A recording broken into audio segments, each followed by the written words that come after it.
excited. So welcome to another episode of After the Close. Options expiration is today for June. So that's the finance side of things.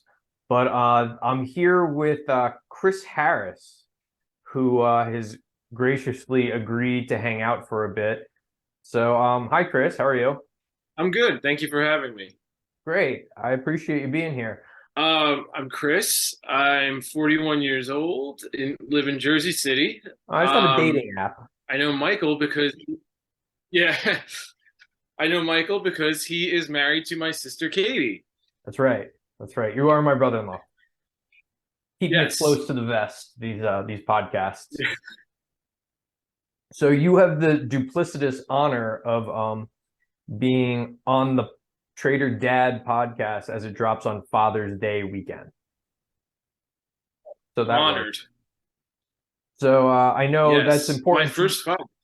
Go ahead. Yeah, I was just gonna say.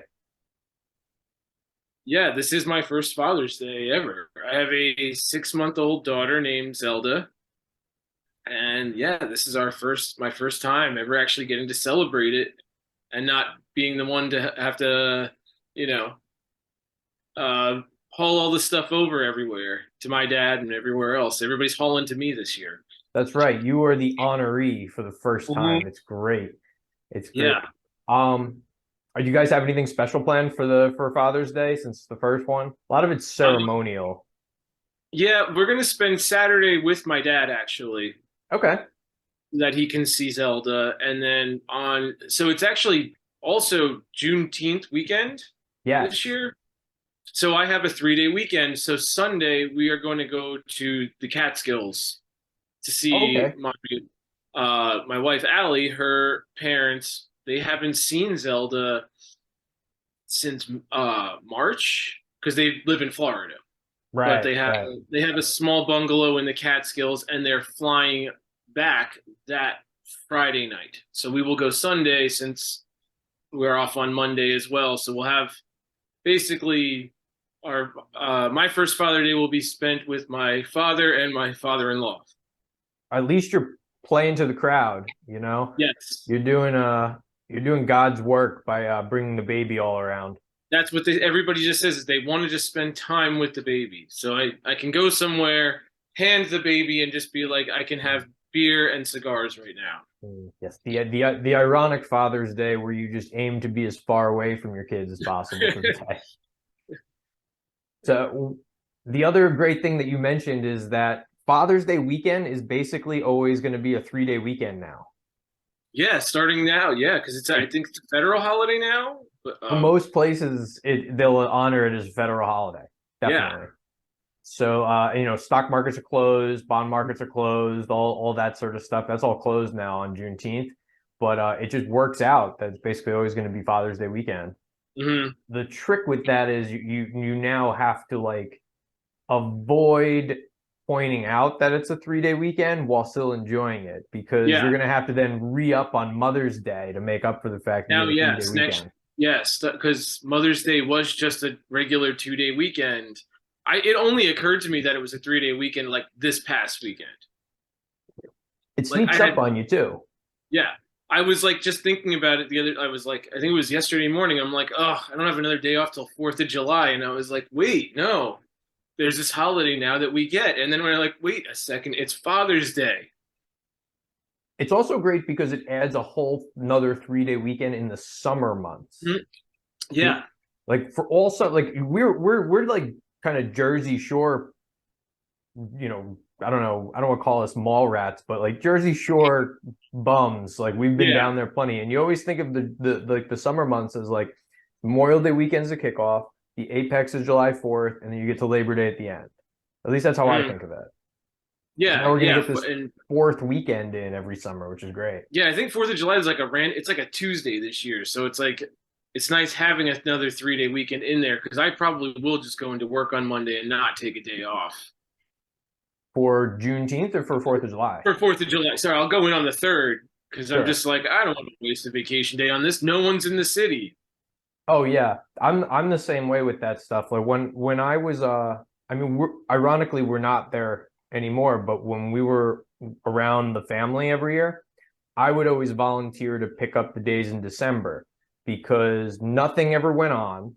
And because every other person who lived in the New York area who wanted to like go out to see, go back, go home to Chicago, go home to London, go home to wherever for the holidays, I'd be like, I don't care. I'll just stay here and just not use the vacation days, but also have an easy day at work because nobody else is in. Yeah, that's what typically in years past, prior to COVID, when we had full offices, every year I would go in and work the Christmas to New Year's shift Mhm. because everybody went home. And then like 2 weeks later, I would go to Europe for 2 weeks because everyone else had used their vacation days, so they were all back, and traveling was cheaper. And since my family all lives here, it was like, well, I don't have to travel anywhere. I don't care. I don't have to get on a flight. I'll drive down to see my parents and then come back home and go to work the next day. Yeah, that's the exact way to do it. You gotta get like you get like almost like a twofer in because you have the easy day at work and then later on you use your vacation days. Oh yeah, there's nobody in the office. There's nothing to do at work that week. It's great. Mhm. And tell everybody where you work because I mean I basically know, but I don't think everybody Yeah, else I work does. for a film school in the city. I work in the film industry. The past few years, I've worked at a school called the New York Film Academy. Okay. I worked in the equipment room for uh I I think it's 9 years now. I've worked there. I used to do post production for many years, and I Mhm. did the freelance circuit for a while. But enjoy more the stability as I got older, Oh, of particularly course. nowadays. Oh yeah, absolutely. And Mm. like what have you been able to maintain like a much more fluid schedule than now that you have the kid? Has that been able to Oh like yeah, been able yeah. to accommodate that? I've been on the same shift there for like the past 7 years. I've always done the opening shift. Okay. I'm like one of the first people there in the morning, and I typically go home by 4 p.m. So Oh, that's I nice get to be home. yeah, it's nice because it's like I beat the rush hour, even though it's not the same anymore. But like tomorrow being Wednesday, Wednesday is typically the busiest day on transit in Hmm. New York City these days. So I'm kind of avoiding the worst of it, which is nice still. And then I get home and it's like maybe like quarter to five when I get home. So I really kind of just beat everything. Even in the winter, it's still kind of it's not dark out yet when I'm getting home, which I enjoy. Yeah, that's the best part, being able to get home at like a reasonable hour. Once now that you have like the kid, that makes a big difference as Yeah, well. Because it's a huge deal maker. The like just so perfect these days. mhm. When I was in New York pre-COVID, I was used to doing those late nights like at like the bank or whatever. Like Mhm. there were days where it was I thought I would be home at 6 because everything was going swimmingly, and then like 5:20 something hits and all of a sudden I'm in the office till 9 o'clock. Like I used to have that kind of life. Yeah. And it was okay when I was, young, Hmm. um, single or, trying to move up the ranks. But then as soon as like kid number one came around and I had a Yeah. few of those, it's like, whoa, pump the brakes. Like this is Yeah. a kind of a make or break decision here. How are you going to focus your career stuff while you now have the kid? It's a big one. Yeah. When I worked in post, that was very, very typical because you could be getting ready to leave at a decent hour, like 6, 7 p.m., a typical day in a post house. And then all of a sudden it's like, oh yeah, Subaru is sending through this commercial right now that needs graphics and closed captioning done, and it's got to be on TV for like the Today Show tomorrow morning. So we're there till like 2 in the morning. Yeah, So that I'm very, like that would never fly these days for me. no, no. And for a lot of people in general, it just doesn't fly, period, anymore. It's not like Yeah. you're unique in that sentiment. It's just Mm. the world is changing though. Like a lot of that's not being put up with anymore across the board. Yeah, yeah, the whole anti-work movement that you see online and places like Reddit these days, and work reform subreddits and all that. Yeah, I'm sure. Like, I don't have Twitter anymore. I'm sure it's a huge trending topic over there the past few years, though, of just people are sick of this kind of stuff. Oh yeah, yeah, for sure. I mean, one of the ways that helps is the newfound like acceptance of remote work, which I've like I've given my opinion, like I am in the Substack or Hmm. in other places, that I'm very, very pro remote work when you can. Oh yeah. Even But especially like even before COVID, I didn't really understand why this wasn't a bigger thing. Like, why did people like? I guess there are people that do want to go to the office because they feel like they work better. But if you don't need to be in the office, it's just nicer to have like, there's more space for people to move around, and there's no need for a lot of this. oh yeah, I mean it is very role specific. There are Mm, plenty of, I think, more creative roles where you're like, like you might understand better than I am if you're in, like, say, like a writer's room, yeah, in that sort of environment, for like, doesn't even have to be like a scripted thing. Like when you say writer's room, it could be just you work in a magazine. yeah. I can see being able to like chat up people in person makes a big difference. Yeah, being in person, if like that kind of collaboration, especially if you took some like a situation like maybe like the Daily Show or something like things that move fast. Sure, that's a Yeah, good point as well. yeah, you need to be around each other, and or just even people like to just riff with each other, and a place like Saturday Night Live, like a sketch might blossom a little bit more with being in the same room as person versus like being on his. Oh, I have to call this person on Zoom and see how they rather than just like walking next door and asking them a question. Right, right. So in those situations, it makes perfect sense. On the Mm. contrary, I do IT at a bank. Yeah.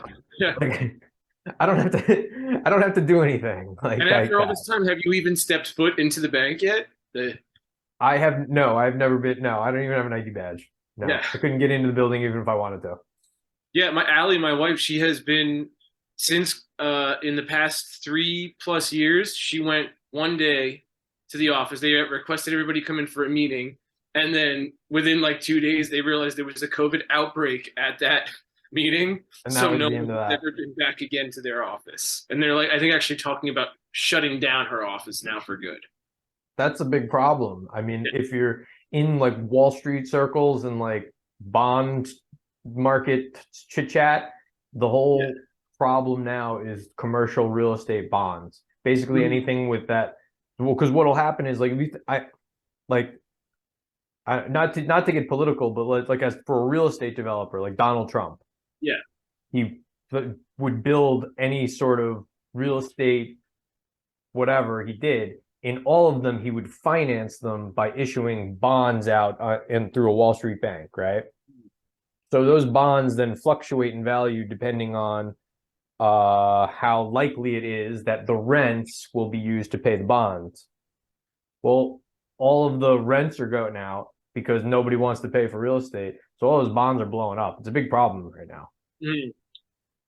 I'm It's a very big. pro like building more housing though, so I think they should just they should be converting them, in my mind, these commercial places into just apartments in the houses, living in the city, and just seeing how crazy rents have gotten.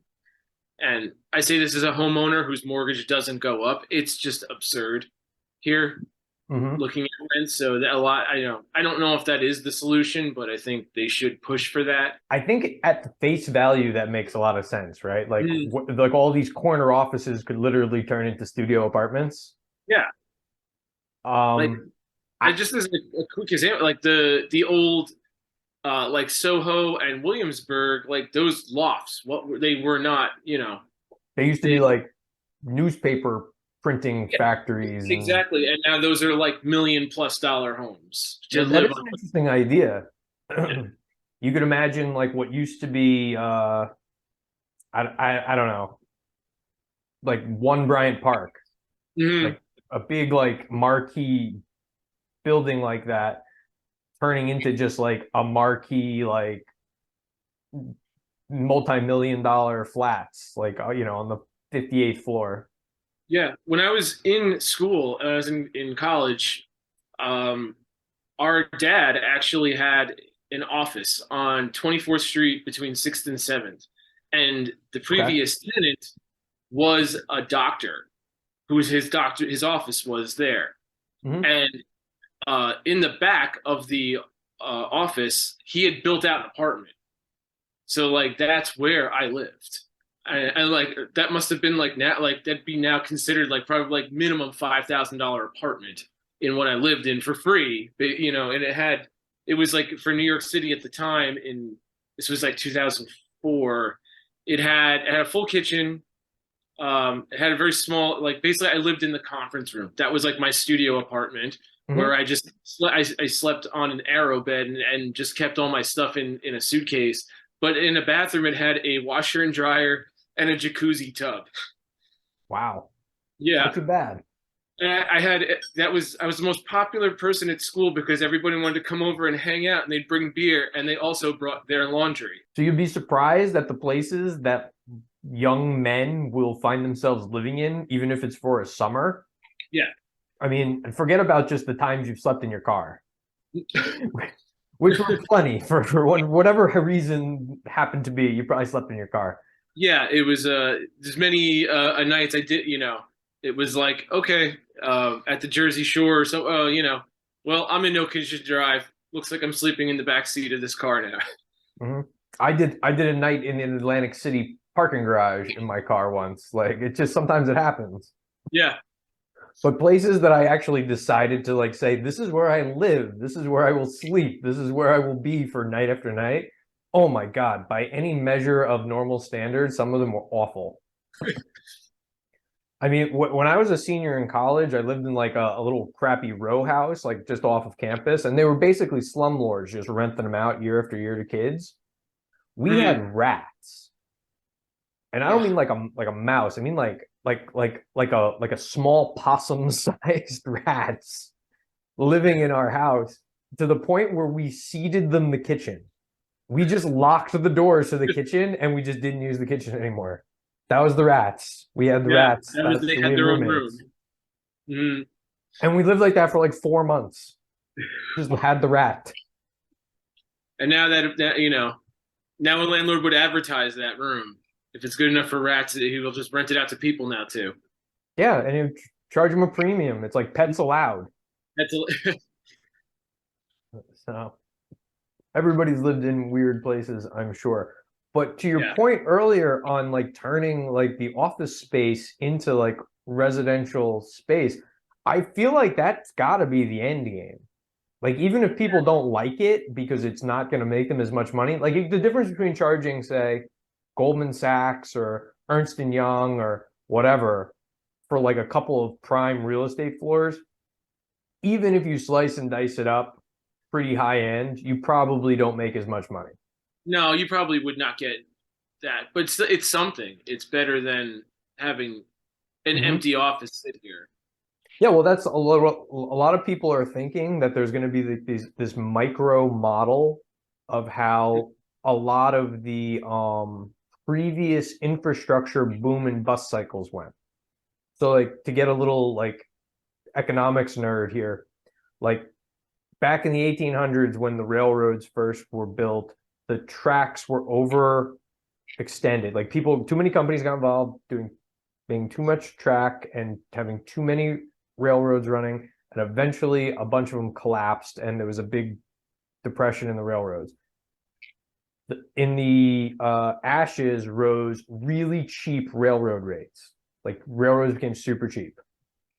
In the 1990s, the same thing happened with the internet. So the original ISP providers all came out, and you had like AOL and Earthlink and all this stuff, and they were all competing against each other. And then the dot-com bust happened, and they all went out of business. But what happened is you had really cheap, pretty good internet.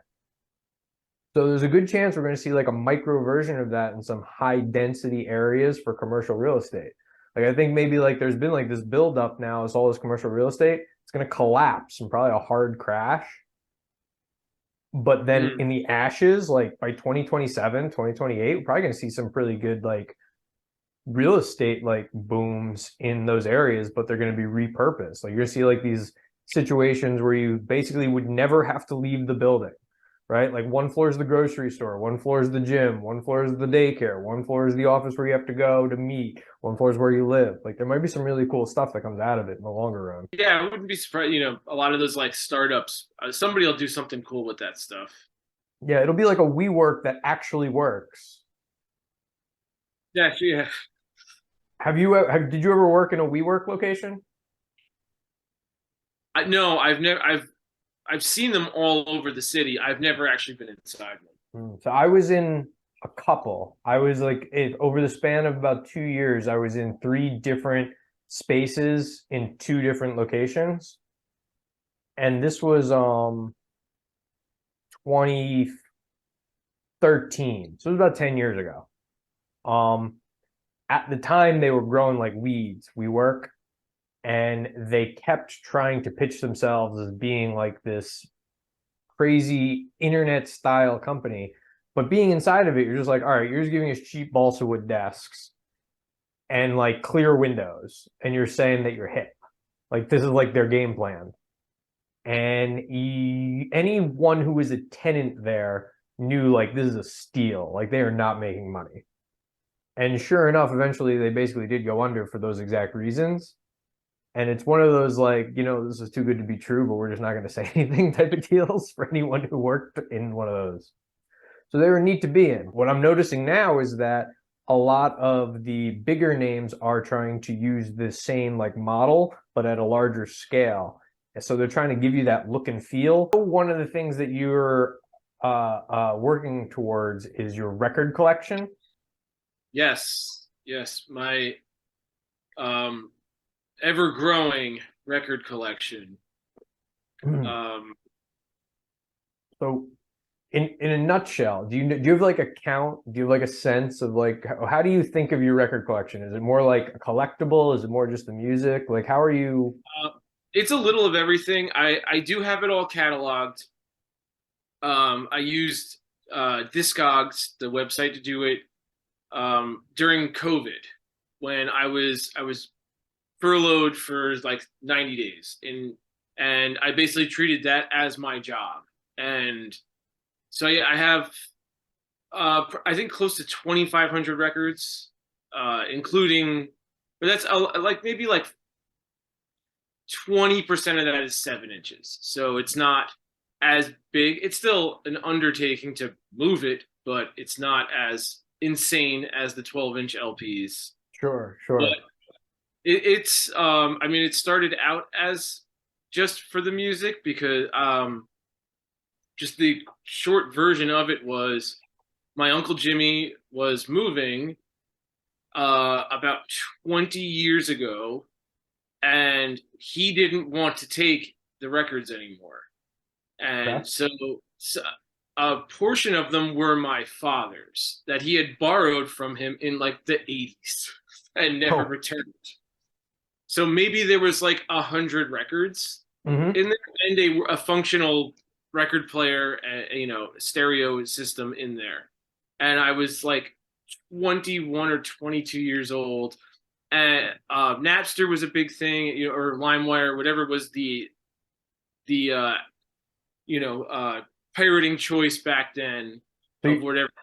so you're pirating LimeWire at the time, and someone hands you 100 records. Are you Yeah, like, awesome? This is great. Or are you like, what the hell am I supposed to do with these? I thought it was cool. Well, first of all, it's because some of the records, since they were my dad's, it was actually some records that I remembered from us owning as a kid, particularly the first record that I remember my parents buying for us, which was Michael Jackson's Thriller. Mm-hmm. That was really cool to Classic. still. So yeah, so still all these years later, that album, I was probably like, I would say it was like probably 3 or 4 when they got, we asked them to buy it, and they didn't have it. They were probably the last people in America not to own it. So they got us a copy of it. And it's just, to me, it's so cool of like, oh, here it is, like 35 years later, the same exact copy is still in my home.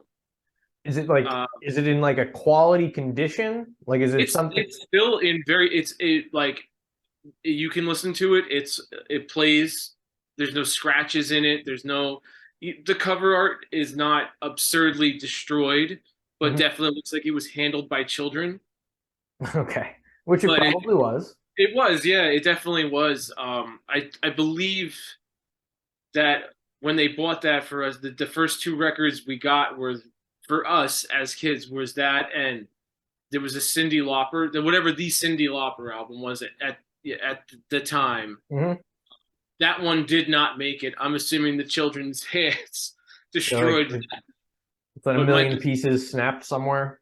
yes, it didn't survive any of some of the moves, I guess, over the years, and it got lost. But so yeah, I took on that, and it went from for as children, you went from records to cassette tapes to Hmm. CDs to oh my God, we can just steal everything and take everything we want off the internet.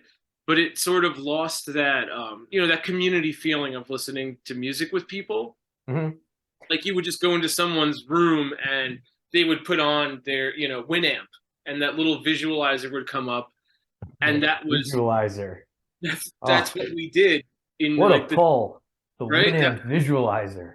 visualizer, the thing, yeah, like it would just, especially you had a bunch of stone teenagers in a room That's staring at like that's like the lava lamp of 2001. it. Yeah, it is. It is. It's like the millennial or lava lamp. Yes. It's like not even joking. It really is. Yeah, it really was. We would get, you would just put a bunch of teenagers into somebody's bedroom. You would get stoned and listen to like Radiohead and put that visualizer on, and people would stare at it for like an hour. Yep.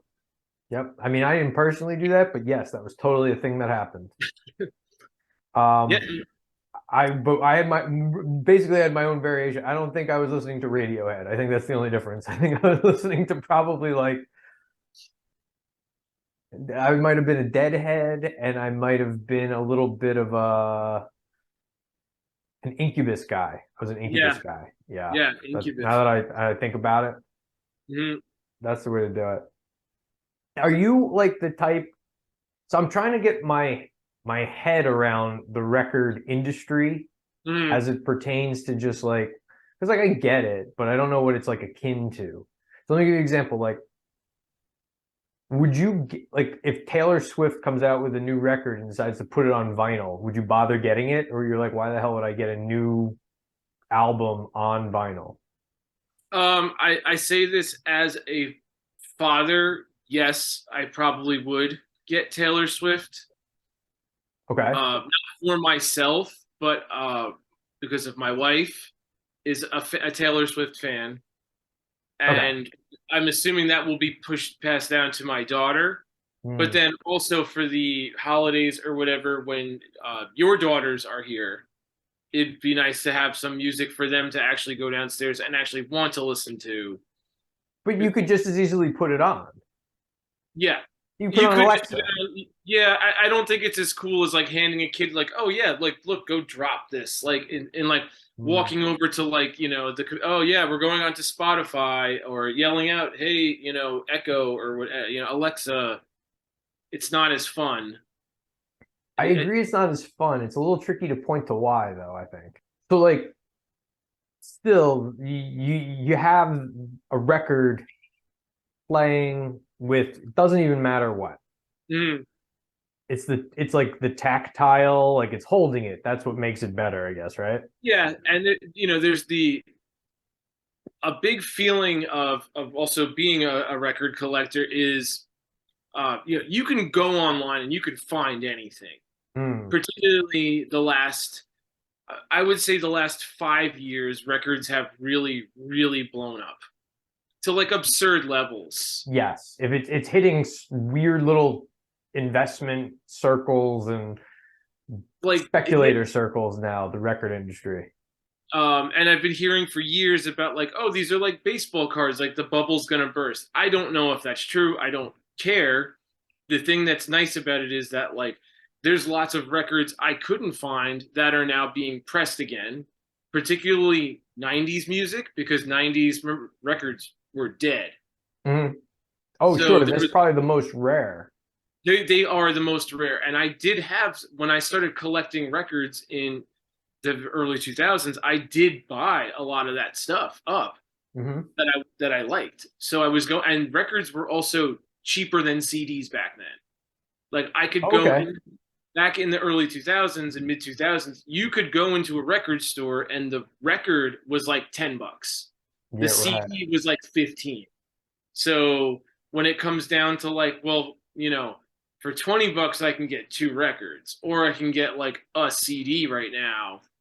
I'd always pick the records. So I do have a lot of like '90s and early 2000s stuff that at one point was worth like a lot of money. They've most of them have been reissued by now, but it's like it's still cool to have that's the thing is like you go searching for these original pressings. That's a lot of the fun. That's I can see how that is like the thrill of the hunt is what makes it worth. Yeah, I go to record fairs. I have like a variety of stores that I regularly go to and pop in and visit, and I become friends with some of the staff over the years. So, It it feels like it's akin to maybe like the comic book market, yeah, I'd say that's probably what it's the closest to. especially when you talk about things like repressing. Like Yeah, you get a reprint of say like the death of Superman. yeah, You know, you could watch the digital comic of Death of Superman. You can see it on like any digital platform. But to have an mm, original one that got printed in like 91, 92, yeah, that's the collectible. That's yeah. the It's a difference. cool item to have. Like, Right, right. it's a cool thing to have. Yeah, if you're into comics, like you want you, I'm sure there's like lots of those like even like kind of maybe more obscure issues where people are looking for a first appearance of somebody or something. Like, so a lot of Right. music. Yeah, that's what makes it collectible because it's like it gets graded. Like I guess do records get Yeah, graded in the same there's a way? You can record get like grading system. There is um, online. You've just got to you take it with a grain of salt. There's no official because I know comics have like that official. Like, there's a place you can have it like there's there's like an official someone who will like I don't know notarize the grading. that. Yeah, like this is like a 9.7. Records don't have that. It's Okay. just kind of like if it's in the packaging, it's a mint. If it's opened but in like the best possible condition, it's like near mint. Like there's like these kinds of like gradings. And most of the time when you do business with people online, you have to always look at their reviews, and then you can always ask them for pictures.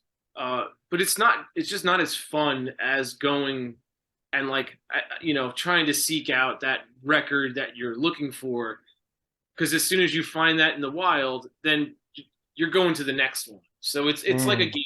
I'm guessing like this is like I've never played Pokemon, I but was I was literally thinking I was about to say I'm Pokemon. guessing this is like what like the uh, music nerd version of that is. Or I guess yeah, the insert whatever nerd version of this with baseball card, comic book, Yeah, record, it's yeah, it's action like, figure, God knows what.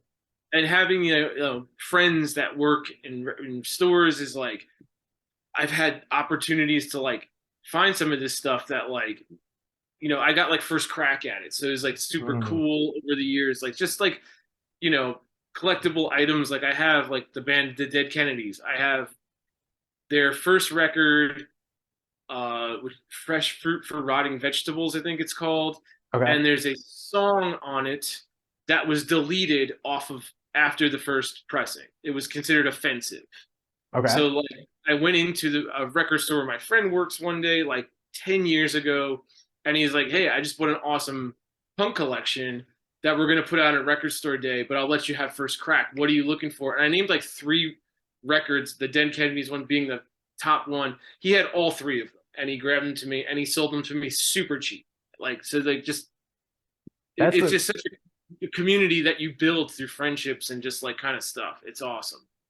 that's definitely something that's getting more sparse, I think. I think you have to Yeah, grasp further and further at more niche things to find those sort of relationships and whatnot, especially ones that are in person. Like the idea of like driving to the places instead of just like Googling it yeah. is like that's something else altogether different as well.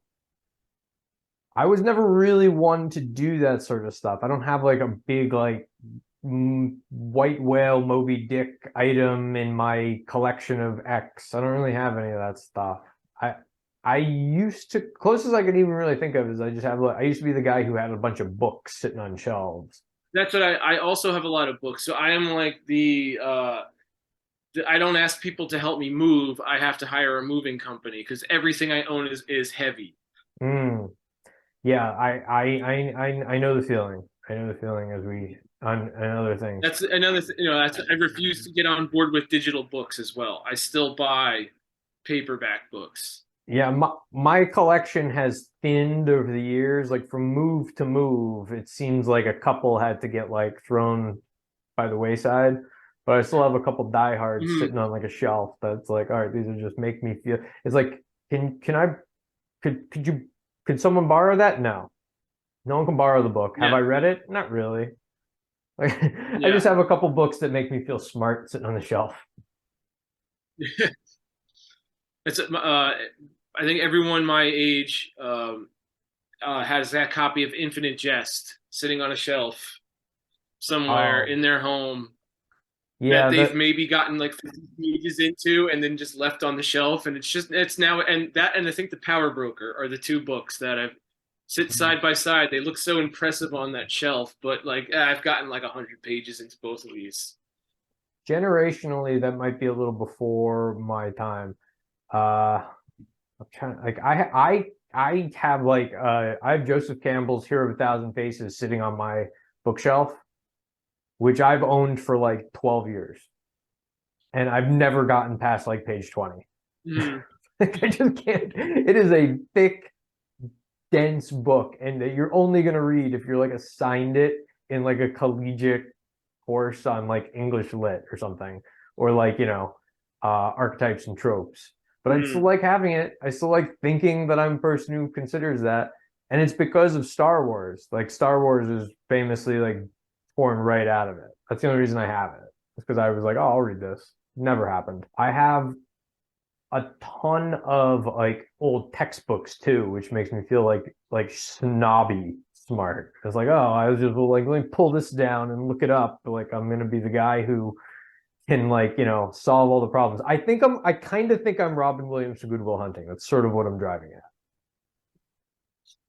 I have a bunch of my film textbooks still. Everything else I've gotten rid of. But they were just things like, oh, like maybe I need to look something up one of these days, which I never had to. But now they serve a purpose for my wife's home office where, the monitor is just a little too short. So she puts it on the textbook because no one's ever going to need this book. The Right. monitor can go on top. Yeah, yeah. We pull that move where, something needs to be like leveled. So we put like the little tiny book underneath. So books are definitely a decorative item now. Did you Mhm. know that you could go online? This came about after the pandemic for all like the real white, like, remote worker crew. Like somebody who's like, oh, I'm gonna be on a Zoom call and I want to look smart. So I'm gonna have my bookshelf with all of my books behind me. A website came about where you could just buy books by the foot. Oh, and just throw them all up. Like if you had like a 3 foot bookshelf behind you, you'd go online and you say, I need 3 feet worth of book. Wow. And they would send you just a lot of like hardcover, like classics or like New York Times bestsellers, 3 feet worth. And then you just like plop it all down on the bookshelf behind you so you'd look good on a Zoom call. I still get a kick at there's like everybody on the news, always when they zoom into somebody is on like interviewing somebody, they always have the books in front of them or behind them on always on the Fox NFL Sunday. There's Yeah. the guy that I forget his name. He used to be the coach of the Cowboys, and he never comes to the studio anymore. Is it Is Jimmy it that? Johnson? Jimmy. So in if you look at his bookshelf when Mhm. he comes on every Sunday, because he doesn't come to the studio, so he has his home office. There's like 15 copies of his book, just like sporadically His book placed in over there there. because he just didn't have books probably to put on there and wanted to look impressive. One of the most like shameful elements of that like whole idea though is that the company started to get more nuanced. So they would like you could pick the type of book, like you're saying. And so then Mhm. people would be like, "Oh, are you like, let's say you're a staffer for like a liberal congressman. You'd want to like ask for like the liberal like package and you get like Hillary Clinton's book and Barack Obama's book and you get like Michelle Obama's book and you get all these Biden book or whatever, you get all that. Your conservative pundit, then you'd end up with like, like the, Ronald Reagan biography and like Donald Trump's books and all this stuff. And you could like hint your viewpoint like implicitly through what books you had on the shelf, and that became like a whole thing for a while too. That's a brilliant idea for the company selling those. Yeah, they probably lasted about 18 months before people Yeah. went back to the office, but it was cool while it lasted. But now it's all those people's problems to get rid of them. I mean, now I guess they're just going to resell them or whatever, throw them on the fire for all we know. Ooh, that's a bad joke. Um, They're going to be sitting at a lot of stoop sales and garage sales in the future, or just yeah. free. Those people put out those boxes of free on their curbs. Have you've lived in the city longer than I have you ever once even considered taking a book from the communal library, like mailbox? You know what I'm Um, talking about? yeah, yeah. There's one on like 2 blocks from me. I've looked at them, but there's never anything good in there. I've I never used, once considered I taking used to anything walk from it. past one directly, going to the light rail in the morning Okay. before. So basically, the light rail back here, just the quickest explanation of like you used to have to take one of two roads to get there, Hmm. but there was a road that went in the middle, but it was blocked. And like over the years, they've built a new, luxury apartment building now on the end of that street, and so they opened up. So now you can just walk up the middle street and don't have to walk past the communal book. That communal book library, whatever it was on one of those other streets. So I don't see it anymore. But Hmm. there was never anything good in there. I have taken books from people's stoops. Oh, really? That I have done on the rare occasion where like you're walking by and you're like, oh, look, this is, somewhat interesting. I probably never actually read the book, and I was, but just like, oh, this is kind of cool. Like occasionally you do find the weird items outside that are cool in the city. Every once in a blue moon, yes, you maybe see like one thing that's worthwhile. I can tell you if I ever came in with anything remotely um bed bug friendly, Yeah, no, I wouldn't take never anything. would have made it through past the front door. No, My wife never would have allowed it. I remember taking a couple of VHS tapes a few years ago that somebody left out. Like I don't Mm. have a VCR, but I was just like, oh, it was like a couple of old 80s like John Carpenter movies. And I was just like, this is kind of cool, like just to have on a shelf, in my house, but I don't have a VCR to watch them on. But it's like better than going to the landfill. I'm surprised you don't have a VCR. I would think a man who has a record player would also have a VCR. It broke. I was actually one of those kids that So had you did have one. I had two. Oh, I you was too, one of of those kids course. that had two VCRs so that I could record things from one to the other, put from one tape to the other, because basically it spawned out of an obsession with The Simpsons. Okay. Of back then, the availability of buying or getting episodes on at home didn't exist till DVD. Hmm. So what did you do if you wanted to, you watch an episode of The Simpsons later on down the road? You had to tape it. Yeah. TV, but TV shows had commercials in them, which was annoying. So I would tape episodes of The Simpsons off like every day from Fox when I, was on whatever 5 to 6 p.m. And then like one day a week, I would sit there with my two VCRs, figure out which episodes were the ones to keep and play them, but stop the commercials so that they were all just you could just watch them straight Oh. through with no commercial breaks now. And I Oh, had look at you. Oh, multiple like just like they were all out of order. They were in no, it was like sure. it was just a post-it note with what episodes were written on them, like Simpsons Volume 1, like these tapes that all were wiped out in a flood from my parents' basement in the late 90s, I think anyway. All that work for nothing. But it was a labor of love. I can It was, imagine yeah. like you are definitely you're the generation who recorded The Simpsons on a VCR, the generation who downloaded on Napster and LimeWire, the Yes. generation who goes back to buy records out of nostalgia and like I don't know what other word you use for it, just love. Yeah. What are you doing for the economy, man? You got to buy stuff. You got to consume. Well, I'm buying records. Oh, you buy the records. I Okay. buy records, so that's pumping money into the economy. That'll do it. Yeah. I still do occasionally buy Blu-ray movies. Um, because I I, work in film, like, there's that love of cinema. So when something is not available to stream, if I'm like in the mood to watch something, I will buy a Blu-ray movie. I'm also a huge fan of the Criterion collection. mm, I don't buy them like in the DVD era. I would buy like a lot of just random movies that looked interesting, but now because of streaming, I don't have to. But there are definitely movies that like I love that they put out, and I will buy them. I can understand that for sure. I have been so every once in a blue moon I'll go on like an old man ornery rant about Mhm. how you can't get the old like director commentaries on like No, streaming. You need to have like the old DVD and Blu-ray and stuff. that is, Like yeah. all that packaged like We lost extra all the content. special features. Basically, we lost like the things that made us start buying DVDs, that got us people to stop just going to a video store and renting a VHS tape. Mhm. Everything, we've lost all of that stuff. I don't really buy, Criterion movies will always come with a commentary track. They're like very big about putting these special features in, because I What think do I basically know. What is the Criterion Collection again? the Criterion Collection is basically the ones that invented the format of what we know as like the DVD special edition. They Okay. started making these on laser discs in like the early 90s, these Okay. movies.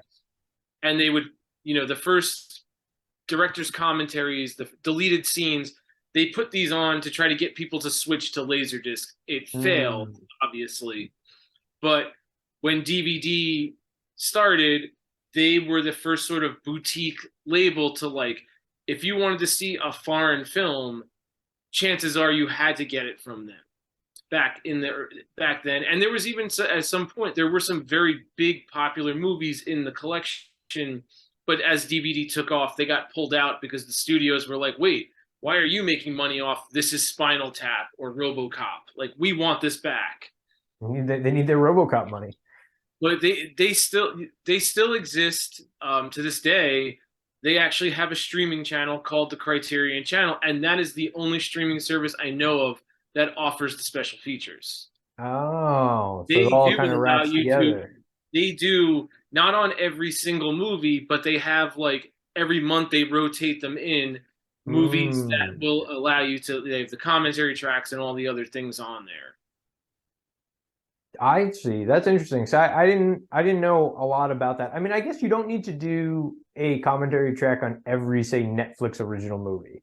No, Like, oh no, there's no need for it.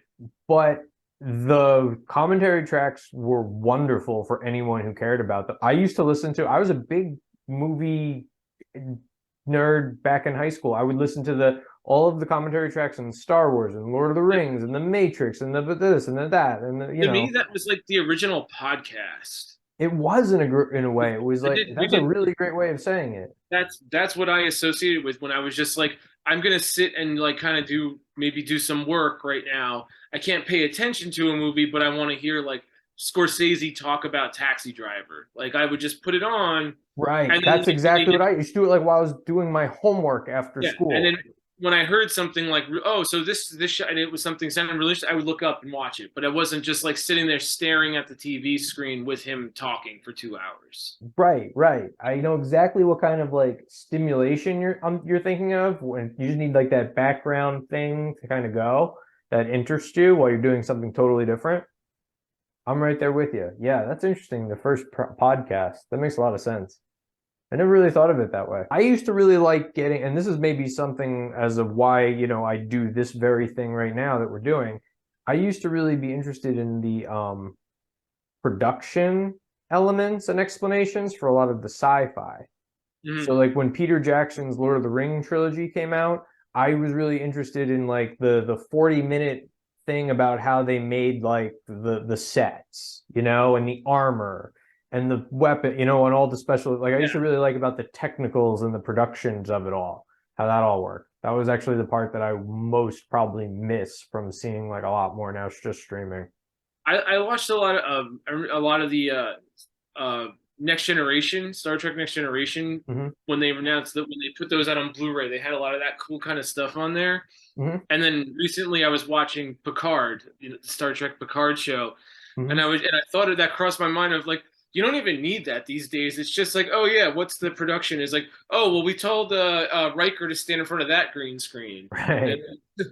That's fair. I guess they're not as interesting. That's probably the other side of the coin. Like by today's standards, you'd be like, do you want to watch production of like in the Avengers movie, like Avengers yeah, Endgame? It was just, oh, it's it, Robert Downey Jr. standing on like a green box with a green screen behind him, looking and acting at a green ping pong ball. yeah.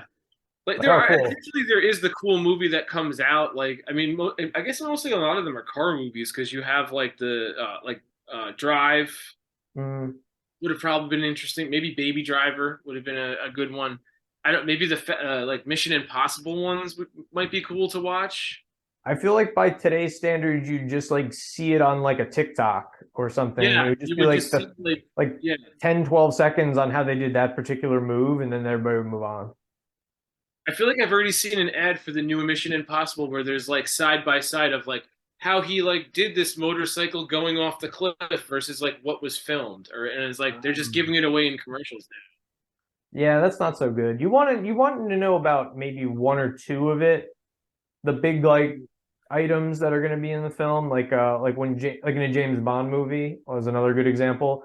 You want one good set piece action thing that you can pitch in like the trailer and like tantalize people with, but you don't want to give like every single one away on the way down because then nobody wants to see the thing. I heard that Yeah, like say Fast 10, new one, not doing so great right now. I actually have not seen a Fast movie. I think since like two, Yeah, any I of don't these really Fast watch and them Furious. either. I just know that they're like in that vein, you know? I know, just yeah, it's like it's people go to see it for the over the top stunts now with the cars, but I think at this point with 10 movies, spin-offs, I think people have just kind of gotten sick of it. There's probably some fatigue for sure. Mm. I've been saying to people, I've been going back the opposite direction, and I've been watching a lot of like much older, like dad action movies. Yes. So like I happen to be on a bit of a Clint Eastwood bent at the moment. Mm. So I actually sat down and went and watched Dirty Harry. I so I actually recently watched that as well. Mm. Um, last like maybe in the fall, Quentin Tarantino released a new book. Okay. Uh, well, I think it's called Cinema Speculation, and Okay. it's like sort of part autobiography, but it's also kind of like these are the most important movies of his childhood, and he kind of like goes in deep analysis of it. So what I was doing was like I would open up the book, go to the next chapter, then try to find the movie online to Okay. watch, then go and read his chapter about it. And That's smart. I got the Dirty Harry. I got through like a couple of them, and then Zelda was born, so that kind of plan went out the window. Yeah, that'll happen. That'll It'll happen. happen in a few years. I've still got it on my shelf, the book. But Yeah, you'll come back to it in like 3 or 4 years. yeah, Believe that's where I'm just starting to come back to that kind of stuff myself. yeah, One of the things that you will probably get accustomed to is you'll reacclimate with late night television now that you have your first small child. Do you ever yeah. like flip through channels and watch stuff at like 2 a.m. that's still like very old school, like on basic cable? I was looking forward to that, and then it's like, oh yeah, like I just like recently, like Conan ended his show, and like so everything I knew about late night TV is gone now. Oh yeah, yeah. So I'm big into like I'll catch like a 22-minute sitcom from like whatever from like 1989, like if it's on TV or something, like or I guess now it's more like even the 90s is still old, but Hmm. I'll catch like a Drew Carey show episode, something on at Yeah, like 2 a.m. on like I don't even know the names of half of these like that's nitpicky what my channels wife now. does. Is that when the way that we've been able to keep sane with sleep schedules with the baby is she would do the nights and I would do the starting at like 5 a.m. If the baby woke up, now she's mine. But like anything between those other hours, so then Allie would stay up late, I would just go to bed early, and so I can go Okay. sleep, and then she would be up till like midnight, and then like 5 a.m. the babies, so I would get up and I'd be up starting at 5 a.m. She could sleep till like 10 or whatever. Uh, she was watching all those shows on there, and she'd like wake up in the morning like and tell me like, "Oh, I was watching like this old episode of Roseanne and like blah blah blah," and Mm, I was like, "What?" Like, it's like these that's a good shows are example. still.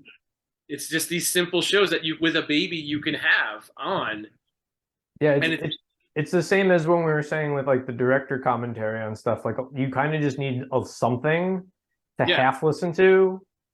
And Much of it's the not like you don't need to like follow through every episode to know what's going on these shows. They're perfect for having children. Now it's like now I know why like Home Improvement was so popular when I was a child. Home Improvement is one of the shows that's on Laugh, Laff, which I'll like catch every once in a while now. And I'm like, oh great, I like this episode because I remember watching it like 17 times already over the years. The other thing that I always tell people, or there's a great like difference in the mentality of people with kids and without kids, and it's the mentality of how much you can actually like mentally focus on something at a given time. So like people without kids will ask you if you've seen like these horrendously complicated shows that you have to sit and watch for 78 minutes straight and take notes for or read the next day about what happened or watch a YouTube video about all the interconnections of it. But when you have kids, you're like, oh, I'm gonna watch Impractical Jokers on True TV because in 3 minutes they're gonna reset until everything else doesn't matter before then. Yeah, that's it. We watched a lot of we didn't watch anything like too complicated over the since she's been born. We got the the most in-depth probably TV show we got to do was Mandalorian season 3. That was the really kind of like the one that like wasn't just something you could have on in the background. But what struck me with that was like I'd seen seasons 1 and 2 before Zelda was born, as Okay. they aired, like, and this is going back I don't know how many years when it aired, like 2 years ago, The whatever it was. first the first season came out in fall of 2019, right before the pandemic hit. Yeah. So right when the pandemic came down, that's when a lot of other people really caught up on it Mhm. because they like heard about it, but then they were like, well, let me check it out because I'm stuck at home. Yeah. So we had watched these like 2 years ago. And obviously you forget a lot about it, but I just the only thing I really distinctly remember watching it and being like, what is this baby Yoda? Like, what is this thing? Like, why is this like a thing? Why do we need this? And now season 3, watching it with like a 6 month old baby on my side and just being like, we need Grogu everything. Get Grogu, we need Grogu pajamas. Like, this is the greatest thing ever. Like, she just stares at it while I'm watching it and she doesn't fuss because she just sees this little thing moving around. I'm like, Grogu, Grogu, everything is Grogu now. I like nicknamed my younger one Grogu because she was Yeah. born right around the time the thing came out. I'd be like, "Come here, Grogu," and I would just like hold her. It still sticks. Every once in a while, I'll throw Grogu out there for her, and she kind of looks at me like, "Who is that? Why are you calling me that?" But yeah, I get it. What did you think of season three? I enjoyed it. I mean, I have to say I really, really disliked Boba Fett, which is the only other Star Wars show I've seen, the Book of Okay. Boba Fett. Mm-hmm. But I know, like, I just halfway through it becomes Mandalorian season. So It that's the does. only, It's basically Mandalorian season 2.5. Yeah, yeah, and that's that's the true. only part of this of that show that's actually any good is the Yeah. Mandalorian stuff. I enjoy. It took me a little bit more back to like what I liked about Mandalorian, which is what the problem with the two properties is they've now switched is Star Wars and Star Trek. Mm, Is like Mandalorian feels like a little bit more like the old Star Trek, where like we're going on this new adventure this week, and not everything really matters as much. Versus like now you have Star Trek Picard, where it's like these are 10 episode seasons. It's like a giant long movie. Everything matters. Like this is it's sort of yes. you're just completely switched places in my and I really prefer the Star Wars TV from what for Mandalorian at least than Picard, which is anybody I like. Picard was like my obsession. I loved Next Generation. He's my favorite captain. just absolutely just to like watch like had to really push myself to even get through this newest season, which everyone was like, "Oh, it's so good because it's next generation." And it's like, no, it's not. It's just good because the first two sucked. Right. Yeah. No, I see what you mean. Like, I'm not as well versed in the Star Trek stuff, Mm, though. You know what I did do, and going back to like catching up on older movies, I went back and watched the original motion picture, yes. like the original from like 1979, and Mm, it's like it. I don't want to say it holds up because it kind of doesn't. no, it's probably one of the few starts of the original cast movies where you're like, you can skip that one. I think one like part one and I think it's part five are the ones that are just like, yeah, these don't hold up at all. Yeah, yeah. 'Cause I'd never really sat down and watched the originals like that because they're just like, relatively speaking, very old, and it was never like super on my radar. But Yeah. I did want to go back and try to just like at least see them once, so I had like point of reference. Hmm. Did you And get to I watch wasn't. Wrath of Khan yet? No, I'll get to it at some point, probably this That's the summer. best one. The second one, that's the one they should have started with. And Hmm. like the thing with that, there's an actually before you watch it, there's an episode of the original series that it ties to. Oh, really? So you go back and watch that episode first, and then you see the movie, and you're like, wow, like Khan is totally justified as a villain. Okay. Okay. Yeah, that's got to be one of the first times they ever did like go back and watch this episode of a TV Yeah, show. and like, and at the time, there was when that movie came out, there was unless you caught it on TV, there was no way to find that episode of TV of like Hmm. in whatever that was, 1980, 1982, 1983. I don't remember what year it came out, but like VHS was probably just barely a thing. I doubt you could go get Star Trek episodes on tape. You'd have to go to like a flea market or something. Like you You'd have to have to find like find some something with guy like who is like putting them out bootleg. on VHS tapes Yeah. over and over again. Yeah. Yeah, you'd have to find just some guy dubbing it in his basement or something. Yeah. Yeah, that would have been There the was only no way back internet. then. There was no way to get these things. Yeah. But that's like a cool, that's got to be, that had to have been very innovative for them to do Yeah, I that. think for the So, time, like you don't need to see it to see the movie, but like mhm. but if you watch the episode, you're like, wow, this is so cool that they did this. Like they Oh, for just picked sure. a random villain from there was like 90 episodes of that TV show. They picked one random villain to be like, this is the one that's gonna come back. Oh, yeah, absolutely. They could have done like anything. They could have done like the Gorn episode as like Yeah. that could, it could have picked any number of ones that were particularly popular to Mhm. make it happen.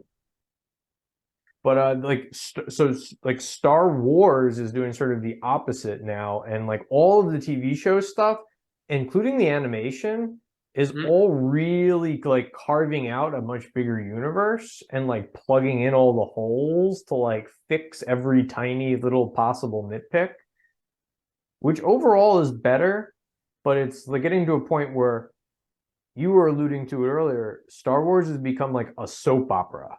Yeah. Like it's so like epic and sprawling and intertwined now where it's like it's an entirely different thing than it was 30 years ago. Mhm. Like I've never seen the cartoons, but like when we were watching Boba Fett, that in the Western, the village, whatever it is, like the villain shows up, and Hmm. it's like I like they act like you're supposed to know who this guy is, The blue and guy. like I looked him up, and it was because he was like on one of the cartoons, and it's like the Yes, he was same. a big to have him in real life was a big deal for people who like the cartoon. Yeah, it's like the same voice actor came back, looks Hmm. just like, and it's like that's like wow, like they're plugging up hole, like they're really pulling like, tying things together. Hmm. They like to do a lot of stuff. So and this goes back sort of like the production end of like all this stuff. Um, Dave Filoni, since Dave Filoni came on board, he originally was the showrunner for one of the animated pieces. Then he started co-doing The Mandalorian with Jon Favreau. And now Dave Filoni's more or less become like the equivalent at Star Wars as Kevin Feige is at like Marvel. Like he's like the head overarching showrunner Yeah, of like yeah, because you what's kind of going have on to right have someone there to have like that vision of like this is where the now. everything needs to go into this direction. You Yes, can't just yeah. have like I think because Book of Boba Fett was like Robert Rodriguez is running that one, but John Favreau's running Mandalorian. They got to make sure like this is going in the same place. Yes, yes. But it's interesting that they picked Dave Filoni versus say someone like Kathleen Kennedy, who like was not, a lot of people were not happy with her at the tail end of her tenure, Yeah. or like say Jon Favreau, or somebody totally different. Mm. But Dave Filoni's real like thing that he brings to the table is his ability to intertwine the story and make them matter. So if you go back and watch some of the animated stuff, one-off episodes in those really like plug in a little more piece of story to like a piece you may have already known, and it makes them so much better. So like a lot of the Ahsoka Tano stuff has really done that.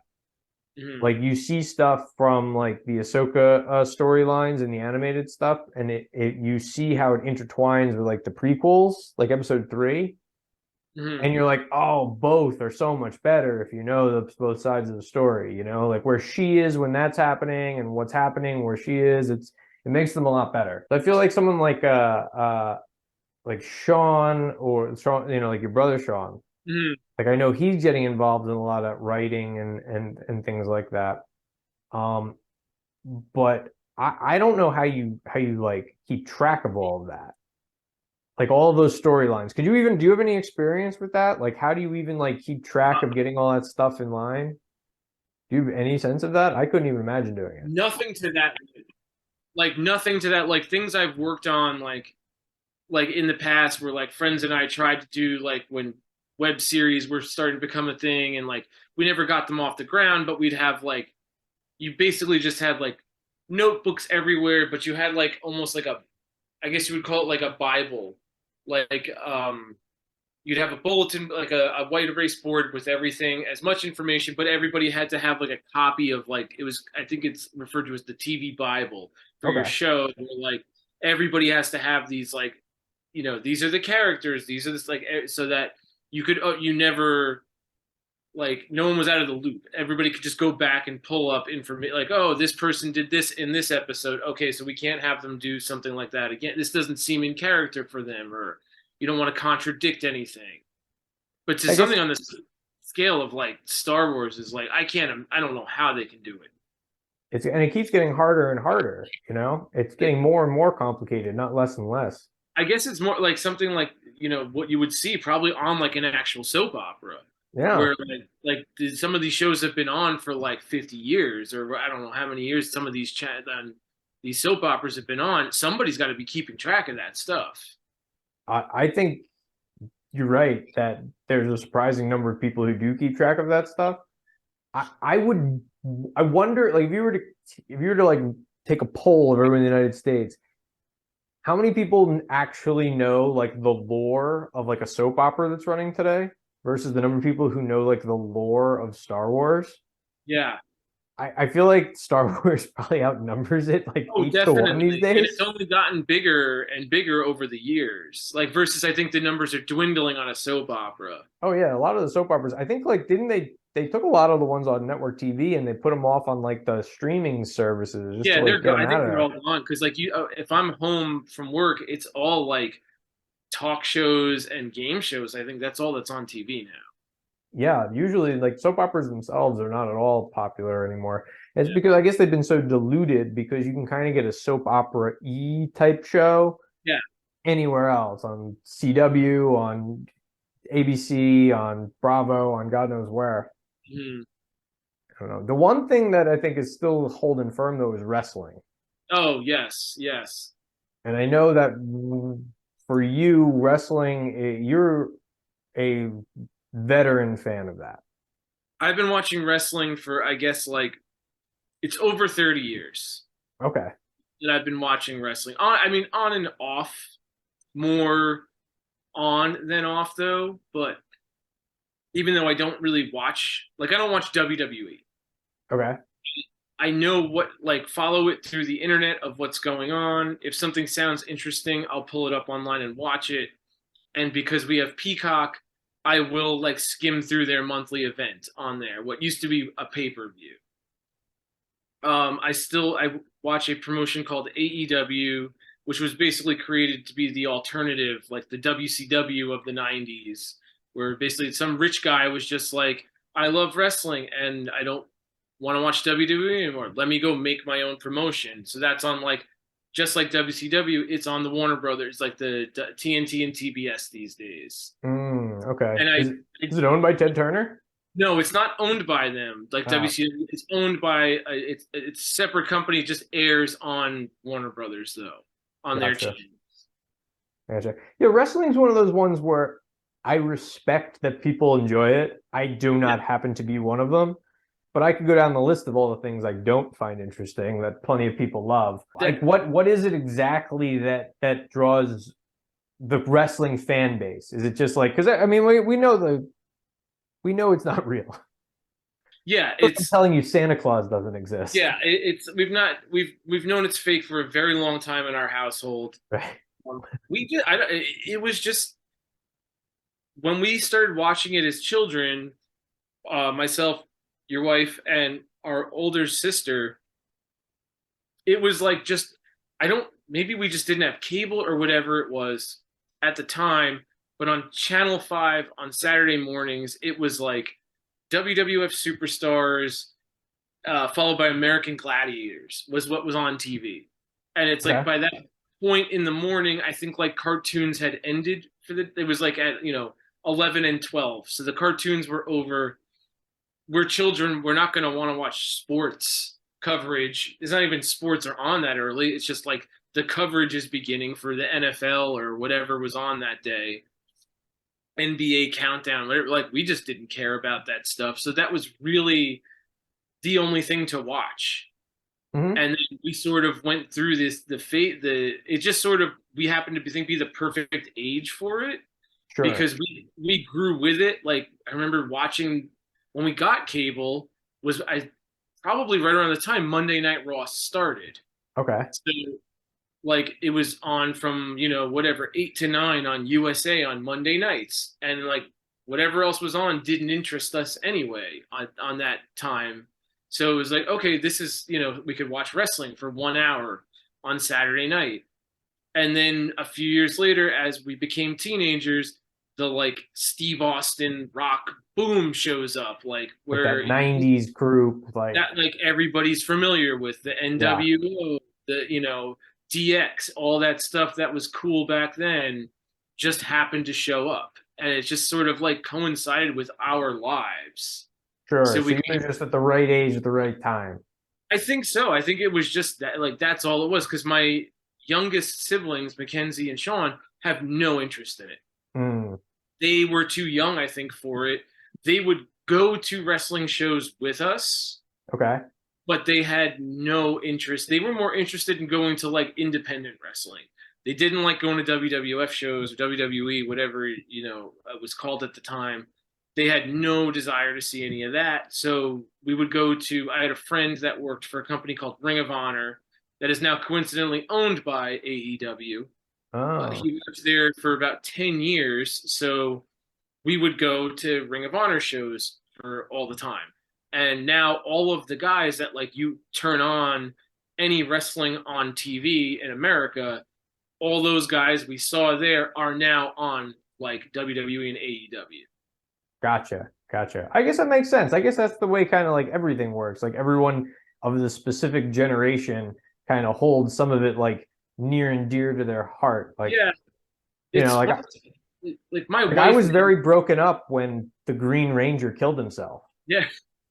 Like I never really got into Power Rangers. Like there was a lot of stuff of pop culture that I missed growing up. Like but like wrestling was just there. Like my wife didn't watch it. She never watched it as a kid. She watches it now because it's just sort of the thing where like when wrestling's good, it's like to me it's the best thing. It's like the best TV you can have when it's good. Which but it's rare that that happens. God bless your wife for sitting there and watching something with you that she never liked growing up. My She wife well would she never didn't have sit and watch something that I. she never had brothers. She only has a sister. So like they Oh, had no connection to wrestling whatsoever outside of like people at school wearing wrestling t-shirts. no. Oh yeah, I remember all that stuff when people thought those were cool. That's like Yeah. a whole different thing. But all right. Well, Chris, on that note, it's getting pretty late, and I do appreciate you being here. Oh, So anytime. Thank you for having me. This is going to drop on June 16th after options expire. So look for that. And then anyone else listening still is welcome to like, share, subscribe on the channel, follow the Substack, Trader Dads, or you can follow Twitter at Trader Dads. Chris, is there anything else you want to say before we close up? You're welcome to pitch anything or just make your peace with God on this. No, I just happy Father's Day to everybody out there. Enjoy your 3-day weekends. Oh, great ending. All right.